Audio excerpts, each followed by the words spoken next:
Bismillahirrahmanirrahim. Assalamualaikum warahmatullahi wabarakatuh. Bapak-bapak, ibu-ibu, mas-mas, mbak-mbak, khususnya adik-adikku sekalian yang dirahmati Allah dimanapun Anda berada. Kembali di Iip Channel bersama saya, Iip Wijayanto. Kali ini kita akan membahas tema 3 waktu. Mantan akan membuka blokir media sosial, ya. Karena ini kan zamannya media sosial, saya baca di berbagai komen, di berbagai video kita, memang yang paling panik itu ketika mantan memblokir media sosial, ya. Padahal kalau saya baca itu ya, ada yang baru diblokir sehari, ya. Ada yang baru diblokir beberapa hari, ada yang baru diblokir 2 minggu, dan seterusnya. Nah, tetapi memang media sosial itu kan ukuran ya pada saat ini. Ketika seseorang membutuhkan, maka orang akan selalu dekat dengan media sosial. Bersahabat, berteman juga ditandai dengan komunikasi yang betul-betul intensif melalui media sosial. Bahkan orang tuh ya selalu terhubung dengan teman-teman, sahabat-sahabat, saudara-saudara melalui media sosial. Apalagi dengan orang yang tercinta atau orang yang dia cintai. Selalu tuh. Bahkan sering sekali terjadi ya, chatting terus tuh. Baru berhenti chatting WhatsApp ketika dua-duanya tertidur, ya, kan berjauhan nih, bahkan beda kota, tapi terus terhubung. Bahkan sebelum tidur pun chatting terus. Nanti baru berhenti chattingnya kalau dua-duanya tertidur. Nah, yang paling susah itu kalau punya pasangan yang egois. Ya. Kalau kita tertidur duluan, kita bangun pagi, dia belum bisa tidur, isi chattingnya marah-marah semua.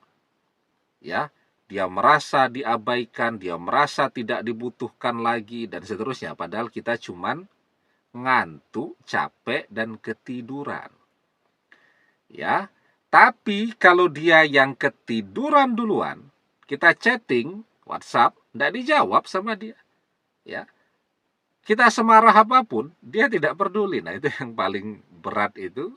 Ya, di zaman media sosial ini adalah punya pasangan yang egois, ya. Nah, jadi ketika perpisahan itu terjadi ya, wong biasanya hampir 24 jam. Misal tidur jam 1 malam, kebiasaannya begitu. Bangun misal jam 6 pagi.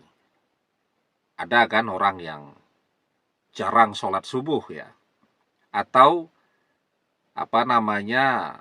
sholat subuhnya kodo terus itu, mengganti terus. Ya, kalau mengganti itu sesekali karena ketiduran, oke-oke saja ya. Tapi kalau setiap hari kesiangan terus, ya repot juga tuh. Nah, jadi kalau rajin sholat subuh kan ya 4:30 sudah bangun ya. Nah, tapi misal bangunlah jam 5 lah gitu ya. Tidur jam 1. Jam 5 pagi bangun, artinya tidurnya sekitar 4 jam. Nah, ketika terhubung melalui media sosial itu, misal karena beda kota ya. Kalau satu kota ya ketemu kan, karena beda kota ya terhubungnya dengan media sosial, artinya 24 jam bisa 20 jam setiap hari. Dan tentu akan sangat terasa ketika mantan memblokir media sosial kita. Nah, sehingga saya baca komen-komen itu sepertinya paniknya luar biasa. Ya, untuk orang-orang yang diblokir media sosialnya oleh mantannya.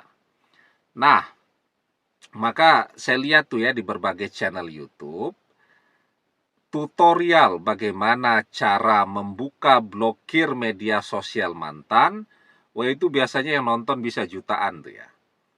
Walaupun biasanya nanti solusinya ya ganti nomor telepon kan gitu, sehingga punya nomor WhatsApp yang baru dan bisa chatting dengan mantan. Nah, ya kalau begitu kan tidak butuh skill khusus ya, tidak butuh aplikasi macam-macam ya, karena semua orang ya kepikiran begitu juga kan.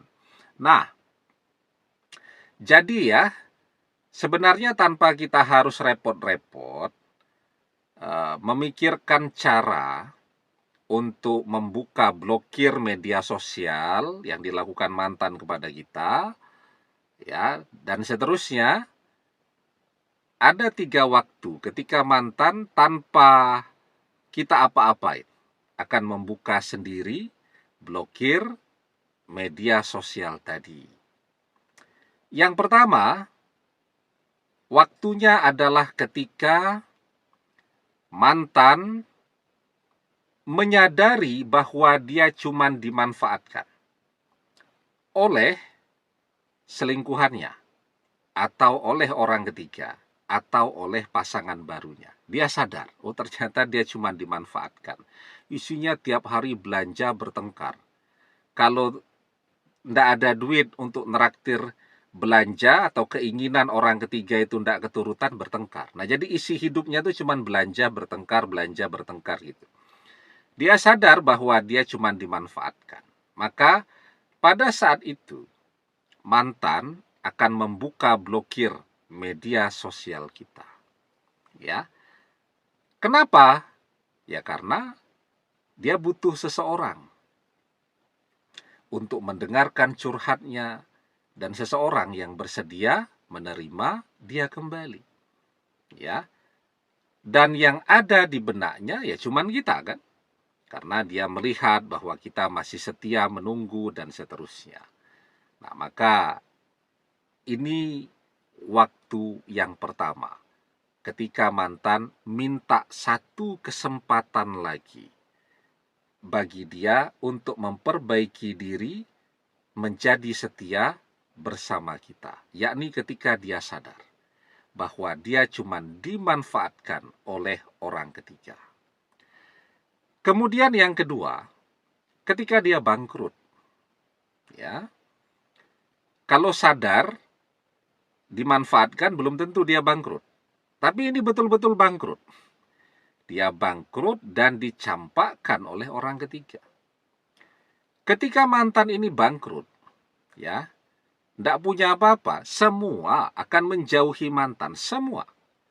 Ya, tidak cuma orang ketiga itu, sahabat-sahabatnya pun akan menjauhi dia semua. Semua ketakutan kalau melihat ada teman atau saudara yang bangkrut. Takut ya kalau orang ini akan menjadi beban untuk dia, kan repot tuh, harus ngasih makan ya, membayari pulsa atau kuota internetnya ya, menyediakan tempat dan seterusnya. Semua orang takut dapat beban yang baru. Nah, maka ketika mantan bangkrut, semua akan menjauhi. Bahkan saudara-saudaranya pun akan menjauhi. Misal saudara-saudaranya sudah punya keluarga juga, sudah punya beban juga yang cukup berat, ketambahan beban mantan lagi, tidak mau mereka. Itu yang kedua. Ya, kemana mantan kemudian akan pergi? Yang ada di dalam benaknya cuman berpikir balik kepada kita. Karena pengalaman hidupnya menunjukkan hanya kita yang mau menerima dia dalam keadaan tidak punya apa-apa. Maka dia akan membuka blokir media sosial kita. Yang ketiga, ketika doa kita agar dia kembali terkabul. Nah, apa tanda jika doa itu terkabul? Ketika kita pasrah. Tadi kan ada yang masih nyari tutorial. Apa sih aplikasinya agar blokir media sosial mantan ini bisa terbuka? Nah, artinya kita belum pasrah tuh. Padahal mungkin kita juga menyadari ya, sepertinya nggak ada ya aplikasi yang bisa membuka. Tapi setiap ada video tutorial, wah kita mesti penasaran, pengen lihat. Sehingga videonya jadi yang nonton, yang melihat view-nya bisa sampai berjuta-juta tuh. Padahal kita juga sudah berpengalaman kan? Kayaknya nggak ada deh aplikasi yang bisa seperti itu ya. Nah, kemudian ya, kita pasrah nih kepada Allah. Artinya kita berdoa. Kita berdoa, ya Allah, kembalikanlah dia kepadaku. Dan kemudian kita pasrah. Artinya, ya setelah kita berdoa, kita berserah diri kepada Allah. Kita tidak lagi terjebak dalam kerepotan, ya, melihat tutorial bagaimana cara membuka blokir media sosial mantan. Nanti ujung-ujungnya kita disuruh beli nomor telepon baru agar punya nomor WhatsApp baru sehingga bisa chatting lagi dengan mantan. Kan begitu mantan tahu, dia blokir lagi itu WhatsApp kita, kan gitu. Nah, sekarang kita berdoa, kita minta kepada Allah. Dan setelah itu kita pasrah kepada Allah. Jadi setelah pasrah itu ya kita menekuni pekerjaan kita kalau kita kerja, menekuni kuliah kita kalau kita kuliah, kan begitu. Ya, kita terus berdoa. Kita minta kepada Allah dan kita pasrah. Maka itu adalah tanda terkabulnya doa-doa kita. Wa may yatawakkal 'alallahi fahuwa hasbuh. Dan barang siapa yang bertawakal, yang pasrah, berserah diri kepada Allah, niscaya Allah akan mencukupkan seluruh kebutuhannya. Ya, berdoa agar mantan kembali, berdoa agar mantan membuka blokir media sosial, kan itu kebutuhan kita sekarang. Maka ketika kita pasrah kepada Allah, apa yang jadi kebutuhan kita itu akan Allah berikan, akan Allah cukupkan. Dan tandanya adalah ketika kita pasrah kepada Allah. Kita berserah diri kepada Allah.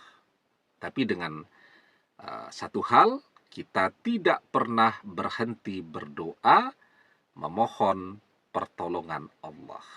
Ya, ini 3 waktu. Ketika mantan akan membuka blokir media sosial kita, tanpa kita harus repot-repot, ya, mencari cara agar dia membuka blokir media sosial kita, atau kita bisa membuka blokir media sosial yang mantan lakukan kepada kita. Demikian, semoga bermanfaat. Wallahu a'lam bishawab, billahi taufik wal hidayah. Assalamualaikum warahmatullahi wabarakatuh.